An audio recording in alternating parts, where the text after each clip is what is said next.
In today's video, I'm going to teach you how to use Card View in Smartsheet. If you're managing tasks or projects and want a clear, visual way to see progress,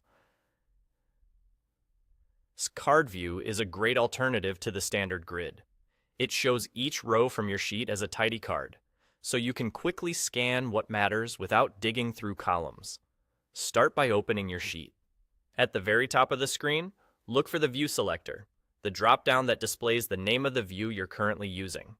Depending on how you last left the sheet, it might say Grid, Gantt, Calendar, or Card. This drop-down sits in the main toolbar area and is designed to be easy to spot, though it can shift slightly based on your screen size. Click that drop-down to open the list of available views. From the list, choose Card.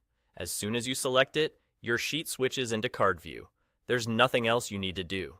Each row becomes a card, showing the primary column as the card title and other key fields as details on the face of the card.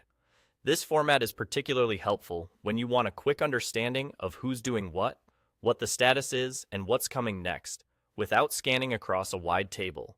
You'll notice that Card View organizes content into horizontal lanes, based on a column the sheet uses to categorize work, commonly a status or priority field. This makes it easy to glance across groups and understand how items are distributed. The beauty of this view is that it doesn't change your underlying data. It simply presents the same information in a visual, board-like layout. Any updates you make here reflect back in the sheet's other views, and vice versa. If your sheet contains many rows, you might see multiple lanes and a scrollable workspace. That's normal, and it helps keep everything readable. Filters and sorts you've applied in other views can influence what you see here as well, so the cards remain consistent with how you've chosen to display your data.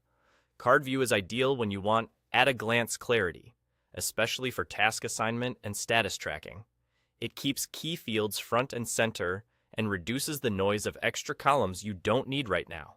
And remember, you can always use the same view selector at the top to see the sheet differently again later. That's all there is to it. Open the view, drop down at the top, pick Card, and your sheet instantly becomes a clean, visual board that makes your work easier to understand.